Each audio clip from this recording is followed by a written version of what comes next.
Merci, Monsieur le Président. La collègue précédente a dit qu'en Bretagne, tous les voyants étaient au vert. Je vais malheureusement essayer de lui démontrer que ce n'est pas le cas. Mais avant, je voudrais revenir sur un de vos propos et une de vos actions suite au Brexit. Votre lobbying régional auprès de Bruxelles.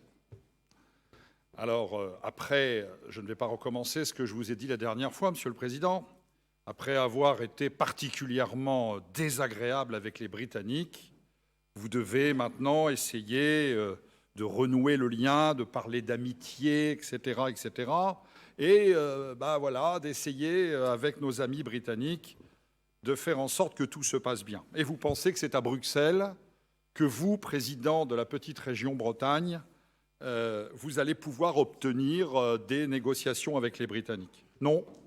Nous pensons que c'est à l'État français, l'État souverain, de négocier avec le Royaume-Uni ces accords qui bénéficieront à la Bretagne, mais aussi à d'autres régions. Je pense par exemple à la Normandie ou bien d'autres pour les pêcheurs. C'est à l'État. C'est à l'État de négocier avec le Royaume-Uni. Vieille histoire entre la France et la Grande-Bretagne. Nous avons l'habitude de discuter sans insulter les Britanniques. Parce qu'à chaque fois qu'on sera désagréable avec les Britanniques, comme on l'a parfois trop été, eh bien, il ne faudra pas s'étonner qu'il y ait des petites réactions, un petit peu de représailles. Ça, c'était pour cette petite mise au point suite à vos propos. Je voudrais évoquer une nouvelle fois ici certains grands problèmes de notre région Bretagne. Car dans ce domaine, excusez-moi madame, mais tous les voyants ne sont pas au vert. Les fractures territoriales. La fracture territoriale s'accentue en Bretagne. On l'a vu d'ailleurs hier en partie dans un reportage sur une télévision régionale, à une heure malheureusement un peu tardive. Excellent reportage sur ces problématiques d'aménagement du territoire dans notre région. Ces fractures territoriales s'aggravent et vous allez les aggraver par vos politiques, Monsieur le Président. Nos débats sur le SRADET à Brest ont été à ce sujet particulièrement éloquent. Votre volonté de densifier les métropoles, et particulièrement Rennes, pour reprendre vos propos, ne feront qu'accentuer ces fractures territoriales. Mais ces fractures territoriales, ce n'est pas seulement une carte de géographie que l'on peut publier par vidéoprojecteur ou dans un ouvrage. Ce sont des souffrances humaines sur le territoire. D'ailleurs, je constate qu'avec la pression touristique sur le littoral, il y a aussi d'autres fractures qui s'installent, des fractures saisonnières. Je lisais hier ou avant-hier, je ne sais plus, que dans certaines communes du littoral breton, par exemple une que je connais bien, Arzon, 80% des résidences étaient des résidences secondaires. Ce sont des vraies problématiques parce que quand vous avez 80% de l'habitat qui est en résidence secondaire dans de nombreuses communes bretonnes, eh bien vous avez une vraie fracture saisonnière avec des territoires qui, plusieurs mois de l'année, eh bien, meurent.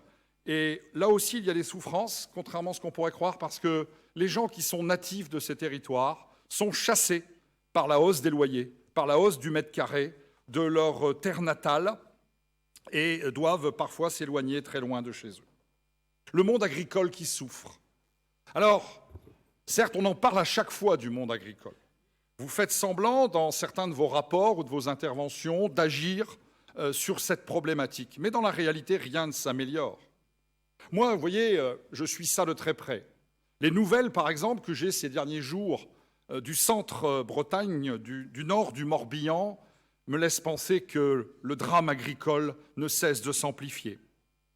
Les suicides, comme celui de cet agriculteur de 36 ans au mois de décembre. La tentative d'un autre, il y a quelques jours, que je connais personnellement, à la Trinité-Porrouët. Eh bien, cela traduit l'échec à la fois de vos politiques régionales, des politiques nationales et de la politique menée à Bruxelles. Et ça, c'est un grave problème. Le monde agricole, une partie de ce monde agricole est en train de mourir en silence. Mais je voudrais surtout accentuer mon propos, Monsieur le Président, sur un autre problème qui frappe durement la Bretagne actuellement, et je crains que ce n'est que le commencement. Je voudrais parler de la violence qui s'installe dans de nombreux quartiers et même campagnes bretonnes. Les faits récents devraient inquiéter tout le monde. Je pense, par exemple, oui, car c'est bien de la Bretagne dont nous parlons, à la montée de réseaux terroristes islamistes, dont celui qui a été démantelé au mois de janvier, le 20 janvier, à Brest, dans le quartier de Pontanezen, ce quartier où nous intervenons, nous, en tant que région, dans le cadre de la politique de la ville. Oui, l'islamisme et ses réseaux progressent en Bretagne. Et là, vous pourrez me dire, comme vous l'avez déjà fait à plusieurs reprises, que tout ça, c'est de la démagogie de notre part. Non, non, là, il y a bien 7 personnes qui étaient à la tête d'un réseau qui s'apprêtait à commettre, d'après le ministère de l'Intérieur, des actions très violentes. Ce n'est pas en Seine-Saint-Denis. Ce n'est pas en Seine-Saint-Denis. Comme l'évoque, je vous le conseille tous, l'excellent dossier du Point qui vient de sortir ce matin, qui montre comment des élus, comme M. Lagarde ici par exemple, comment des élus sont les réels complices des islamistes. Eh bien, je pense aussi que nous, quand nous déversons ces millions d'euros de la politique de la ville dans le quartier de Pontanezen ou dans le quartier de Villejean, eh bien, nous finançons des réseaux islamistes. Alors, vous allez me dire, oui, non, mais on ne sait pas tout ça, on ne sait pas, c'est les associations sportives. Non, ne dites pas ça, vous savez que j'ai raison. Moi, je voudrais citer quelqu'un qui est intervenu récemment devant le Sénat. Quelqu'un de courageux, une femme très courageuse. Oh, bien sûr, elle est méprisée, boycottée par les néo-féministes. Et pourtant, cette femme qui s'appelle Zineb El Razoui a mis en garde les élus de la République. Attention, dit-elle au Sénat il y a quelques jours, dans vos subventions aux associations sportives, dans vos subventions dans la politique de la ville, vous financez l'islamisme et les réseaux terroristes. Eh bien, il faut l'écouter, et je pense que vous faites ici la même chose. Alors, certes, pas directement, pas volontairement, mais par votre aveuglement sur ce sujet. La violence, c'est aussi, en Bretagne, par exemple, le fait divers qui s'est passé dans la nuit de samedi à dimanche dans le quartier de Villejean, où une dérive à la marseillaise est complètement maintenant claire. Une voiture a été mitraillée de 30 impacts de balles, 2 blessés graves, jusque dans l'enceinte même du CHU de Pontchaillou, les projectiles étaient tirés sur cette voiture. Ben moi, je vais vous dire une chose. Si je n'avais pas très tôt le matin sur mes réseaux sociaux donné cette information, je pense que les Bretons ne l'auraient jamais eue. Parce que les journalistes qui m'ont contacté après et m'ont dit que le parquet faisait tout pour cacher cette information. Eh bien, ces problèmes-là, c'est dans les villes bretonnes. Alors vous allez me dire, oui, mais ce n'est pas la compétence du Conseil régional. Alors je vous répondrai tout à l'heure, on a parlé du Chili, de l'Australie, on peut bien parler de Villejean. Et d'ailleurs, on y intervient financièrement par la politique de la ville. Je voudrais aussi parler de l'ensauvagement de notre société, par exemple à Brest, où la violence est si importante qu'hier, le préfet du Finistère a dit à l'AFP qu'il ne communiquerait pas les statistiques de la délinquance à Brest parce qu'on était trop près des élections. Cette volonté de cacher la réalité, cette violence qui s'impose. Oui, Madame Salami, vous en avez parlé tout à l'heure de la violence. C'est vrai que le quinquennat de M. Macron va être marqué par la violence à tous les étages. La violence, par exemple, contre la liberté d'expression. Parce que moi, quand j'entends Mme Salami qui s'exprime au nom du groupe PS tout à l'heure pour condamner la violence, et que je vois que lorsque la présidente du premier parti de France se rend à Brest pour faire une conférence de presse, et qu'à l'appel du PS, j'ai le tract encore ici, une manifestation est organisée où une 50aine d'individus envahissent par la force cet hôtel, faisant créer une terreur chez les propriétaires de l'hôtel, et que le PS était signataire de cette contre-manifestation ou manifestation. Je me dis qu'effectivement, la violence est en train de gagner notre territoire, comme bien évidemment ailleurs. Alors, tous ces problèmes, je pourrais évoquer les cambriolages dans les zones rurales bretonnes. Alors ça, c'est le grand silence, l'omerta. Oh, les cambriolages, il y en a toujours eu. Non, il y en a de plus en plus. Des cambriolages qui touchent les particuliers, qui touchent les exploitations agricoles, qui touchent les entreprises, qui touchent les services publics, dans le silence le plus complet, dans le laxisme judiciaire le plus total. Mais un cambriolage, chers collègues, c'est pas seulement d'avoir perdu quelques bijoux ou de l'argent, c'est aussi un viol dont on se remet difficilement. Mais tout ceci, Monsieur le Président, réseau islamiste en Bretagne, violence, ensauvagement de la société, cambriolage, vous n'en parlez pas. Et pourtant, je vous trouve ces derniers jours très prolixes sur les réseaux sociaux. Vous avez beaucoup communiqué sur les réseaux sociaux, sur certains thèmes qui vous sont chers et qui ne me semblent pas être les priorités des Bretons. Mais je ne vous ai pas vu réagir à ces démantèlements de réseaux terroristes en Bretagne. Je ne vous ai pas vu réagir à cet ensauvagement dans les quartiers où nous finançons cette sinistre politique de la ville.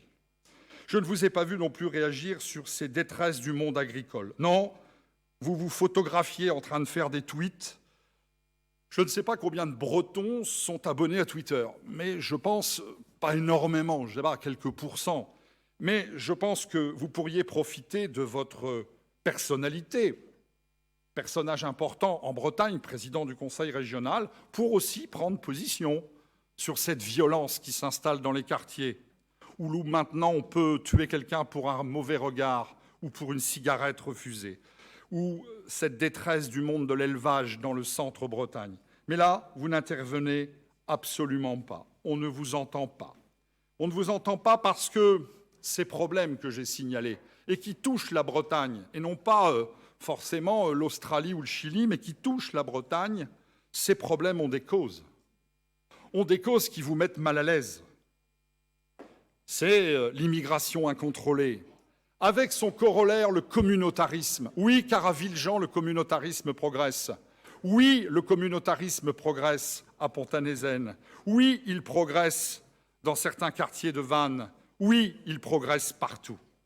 C'est aussi le laxisme judiciaire total qui fait qu'aujourd'hui, on risque plus d'être condamné pour s'être exprimé parfois maladroitement sur des réseaux sociaux que lorsque l'on viole ou qu'on agresse sauvagement quelqu'un.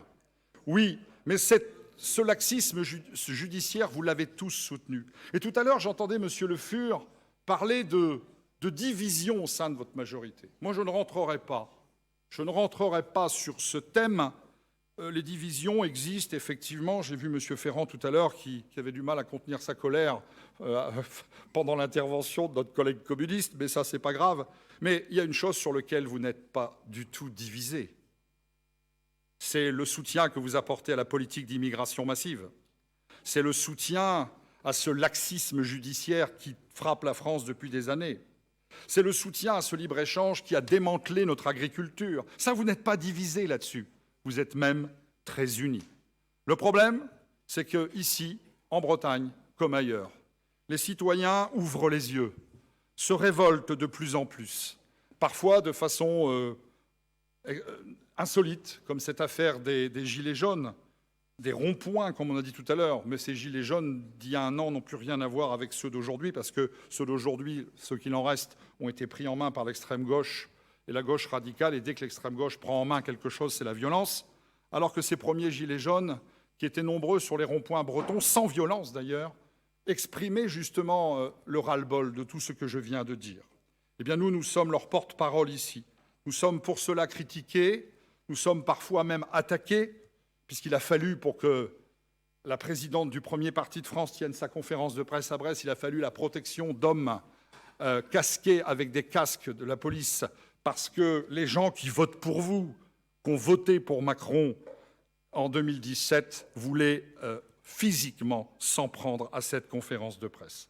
Alors oui, la violence s'installe, elle s'installe à tous les niveaux, les Français, les Bretons en souffrent, mais je suis intimement persuadé, en ce qui me concerne, que la force politique que je représente ici avec mes collègues en Bretagne et en France mettra fin à ce climat délétère dont vous êtes les responsables.